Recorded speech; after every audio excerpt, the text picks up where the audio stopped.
Hello, my name is John Soule, and I'm a physics professor at Weber State University. This is part 2 of our virtual science fair workshop brought to you by the Ritchey Science and Engineering Fair at Weber State University in Ogden, Utah. In part 1, we talked about how to choose a project. In part 2, that's this part, we're going to talk about how to refine your ideas and a little bit more about researching and how to read professional journals. Let's get started. First of all, we're going to review a few of the slides from part 1 very quickly. So remember that the internet is full of bizarre stuff, and there's also a lot of really good stuff. So as you do this, make sure that you go to reputable websites that end in things like .edu, .gov, or major companies that have a reputation at stake and are likely to have accurate information. As we mentioned before, Science News and Science Daily are excellent places to start. Science News is probably held in the library of your school.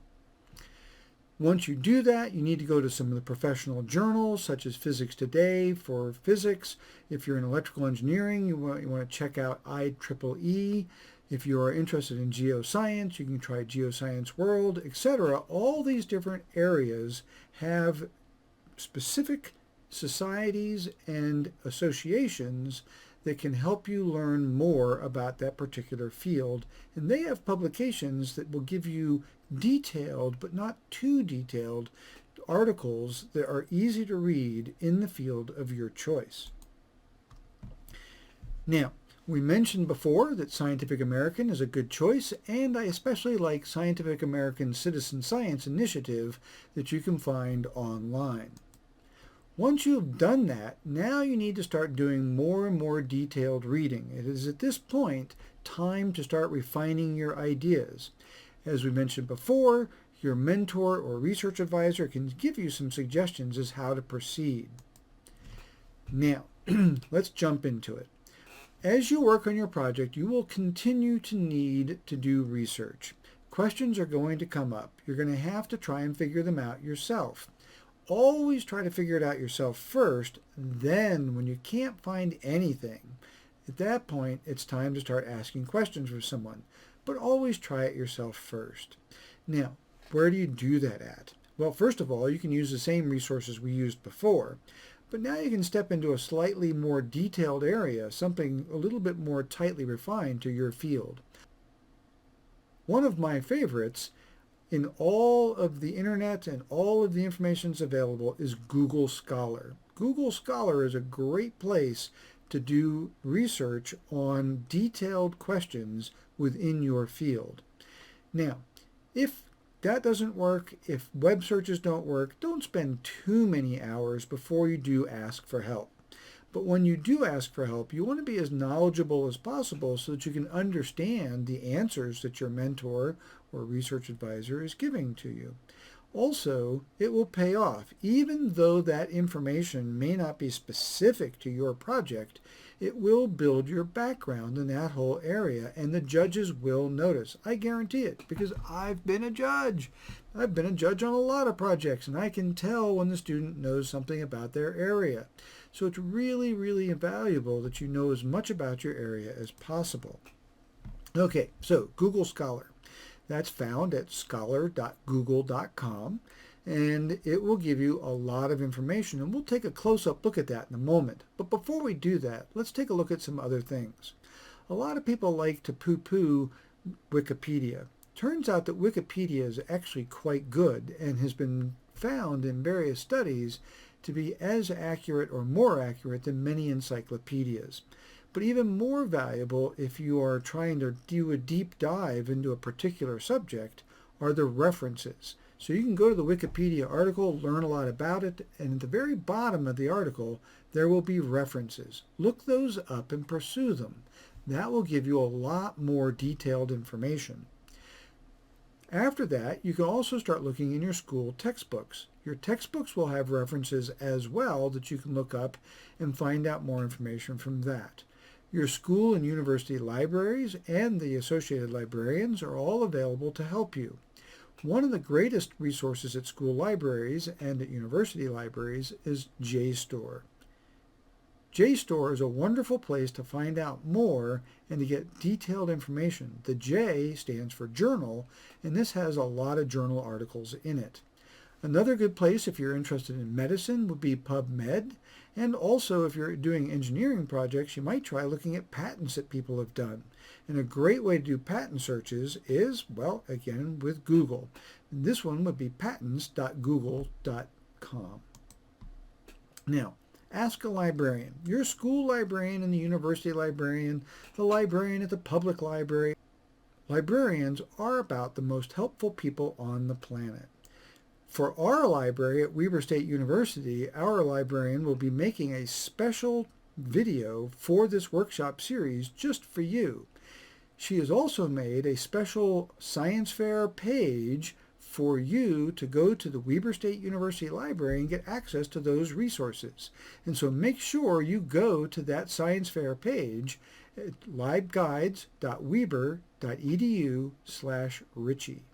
Make sure you spell Ritchey right. Libraries available to you include local libraries, such as the various local universities along the Wasatch Front, or if you're watching this video elsewhere, libraries that are in your neighborhood. But you can also do libraries around the world via the internet, and you can also do libraries such as the Library of Congress by using the internet. So there's a tremendous number of libraries available to you, all of which will help you get started. Now, once you've found the article, actually getting it can be kind of challenging. So you can start by going to your school library and say, look, I found this great article. I'd really love to read it in detail, but I can't get to it. They want to charge me $35. I don't want to spend that much money on it.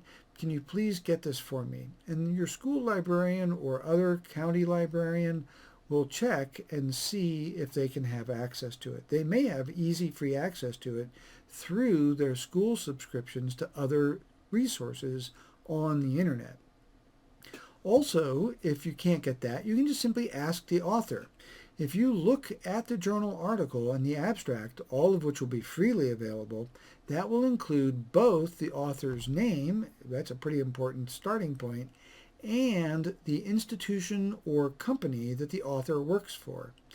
With both of those, you can now do a web search to find that person's email address. You can send them an email, and you can explain that you are a science fair student and you are working in an area that's related to their research. You would like to read that article but don't have access to it. I can pretty much guarantee you that they will just send you a free copy of the article to help you out. You can also check on Google Scholar, which I'm going to show you in just a moment. Google Scholar will in many cases have easy access to the article itself. Finally, if none of those work, you can ask us for help or your local science fair coordinator. In the case of people who are associated with the Ritchey Science and Engineering Fair at Weber State University, you can send a message to Science Fair, that's all one word, sciencefair@weber.edu, and we will see what we can do about helping you out. How do you do a Google Scholar search? Well, the very first thing you want to do is enter in your search terms. That's what I'm showing you here in the top left. Once you've done that, you'll start getting lots and lots of information. Sometimes it's overwhelming. There is a very handy thing here. I like this a lot. This is the advanced search. The advanced search allows you to define things like your words need to be close to each other. They need to be next to each other. They can be anywhere in the article. And that will help narrow things down. There's a variety of other things you do in the advanced search as well. I use the advanced search all the time. It's incredibly useful. Once you've done that, then you'll get thousands of articles listed in the area that you are interested in and a bunch of them that you're not so interested in. It's time to start narrowing that down. So that can be a real challenge. As you try and work your way through that, you're going to want to look for something pretty key. Over here, you will see that there's this thing that says PDF. And if it's got that little notation next to it, that means there's a freely available PDF that you can go to and get the entire journal article and not have to pay a penny for it. This is great. And so this particular search I was doing was for pollution and ozone and how to measure it. And this article that we found here turned out to be a very valuable article. I quickly found it, and it didn't cost me anything to get. Okay, how do you read one of these things? Oh my gosh, I get all these articles and I try to read through them and they're so difficult to read. I get that. Tell you what, inside pro tip, I don't read most of the articles. How do you read these articles? Okay, well, the first thing you do is you skim through the abstract. Do that carefully before you bother getting the article. Don't get articles you aren't going to use. So you skim through the abstract, looking for words and phrases that match the thing that you're interested in. Once you've found a few of those, you now know, this is an article I don't want to miss. So you make a note of it or immediately go ahead and read it. So here's what you want to do. If it's just slightly related, make a note of it in your notebook. Comment on what you found and that you may or may not want to go back for it.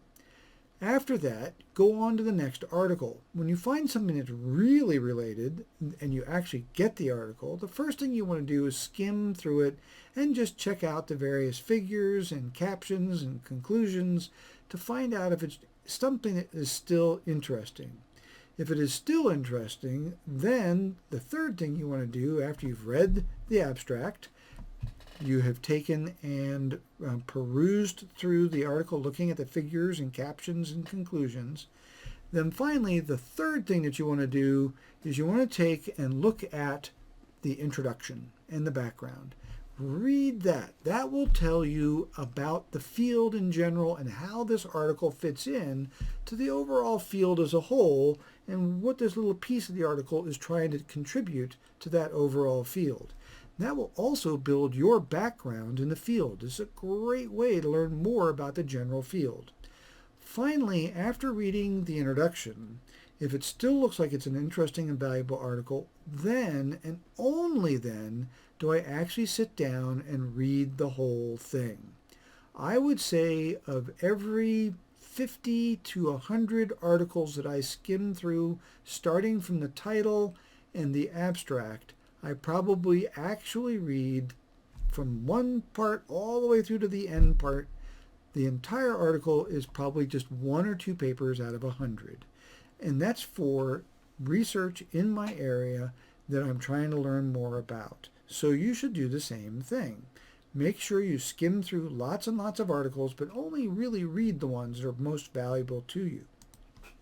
Now, a lot of times what you're going to discover is that you are not the only one that's worked in this area, and somebody's already done it.